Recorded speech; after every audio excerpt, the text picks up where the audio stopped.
நம்ம India Australia அணிக்கு எதிராக பார்டர் கவஸ்கர் இரண்டாவது டெஸ்ட் மேட்ச் ஆட்டம் பகல் இரவு பிங்க் பால் ஆட்டத்தை இப்ப விளையாண்டுக்கிட்டு வராங்க. இப்படி இருக்க வராத நில்லு நில்லு அப்படின்னு விராட் கோலி சொல்ல அவசரப்பட்டு ராகுல் அவர் வந்ததால நம்ம இந்தியா இன்னைக்கு காலையில் முதலாவது செஷன்லேயே மிகப்பெரிய ஆபத்தில் இந்த டெஸ்ட் மேட்ச் ஆட்டத்தில் இப்போ சிக்கியிருக்காங்க. அதாவது ஆஸ்திரேலியா நேரப்படி இன்னைக்கு மத்தியானம் துவங்கப்பட்ட இந்த இரண்டாவது டெஸ்ட் மேட்ச் ஆட்டம் day and night test match ஆட்டமாக நடக்க இருக்கு. டாஸ் ஜெயிச்ச நம்ம இந்தியா ராகுல் எஸ்எஸ்வி ஜெய்ஸ்வால் ரெண்டு பேருமே ஓப்பனர்களாக இறங்கினாங்க. ஆனால் முதலாவது பந்து எஸ்எஸ்வி ஜெய்ஸ்வால் எல்பிடபிள்யூ முறையில் அவுட் ஆகி ரொம்ப பெரிய அதிர்ச்சியை கொடுத்தாரு. ஆனால் அதுக்கப்புறமா வந்த கில் ராகுல் ரெண்டு பேருமே பொறுமையாக விளையாண்டு நம்ம இந்திய அணியின் ஸ்கோரை உயர்த்தினாங்க. முதலாவது பந்து விக்கெட் விழுந்தாலும் அதுக்கப்புறமா ஒரு நல்ல கம்பேக் ராகுல் கில் இரண்டு பேர்கிட்டையுமே பார்க்க முடிஞ்சுது. இப்படி இருக்க 37 ரன்ல ராகுல் நல்லா தான் விளையாடிட்டு இருந்தாரு.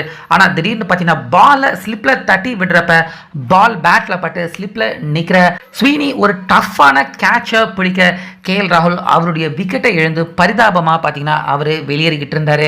ஸோ அந்த நேரத்தில் அம்பையர்கள் பார்த்தீங்கன்னா நோ பால் செக் பண்ணணும் அப்படின்னு செக் பண்ணிக்கிட்டு இருந்திருக்காங்க. ஆனால் ராகுல் தான் அவுட் ஆகிட்டோம் அப்படின்னு அவசரப்பட்டு அவர் பாட்டுக்கு பெவிலியனுக்கு நிறைய கட்டிக்கிட்டு இருந்தாரு. ஸோ அடுத்த பேட்ஸ்மேனாக உள்ள வர தயாராக நின்றுக்கிட்டு இருந்த விராட் கோலி நில்லு நில்லு அப்படின்னு ராகுல் அவருக்கு கையசைச்சு செய்கை காட்டியிருக்காரு. ஆனால் ராகுல் அவர் தலை குனிஞ்சபடி நடந்துக்கிட்டே போனதால கோலி அவருடைய ரியாக்ஷனையும் அவர் செய்கையும் பார்க்காம ராகுல் பெவிலியனுக்கு நடந்து உள்ள வந்துட்டாரு. அதுக்கப்புறமா செக் பண்ணி பார்த்ததுல நோ பாலாக இருந்திருக்கு. ராகுல் அவர் மட்டும் கொஞ்சம் கோலி அவருடைய ரியாக்ஷனை பார்த்துருந்தாருன்னா நிச்சயமா அவர் நோ பால் கொடுக்கப்பட்டு மீண்டும் அவருடைய விக்கெட் திரும்ப கிடைச்சிருக்கும். தொடர்ந்து பேட்டிங் பண்ணியிருக்கலாம். ராகுல் அப்படி செஞ்சதால அவருடைய விக்கெட்டை இழந்தது மட்டும் இல்லாமல் அடுத்த பின்னாடியே வந்த விராட் கோலி அவரும் 7 ரன்லேயே அவுட் ஆயிட்டாரு.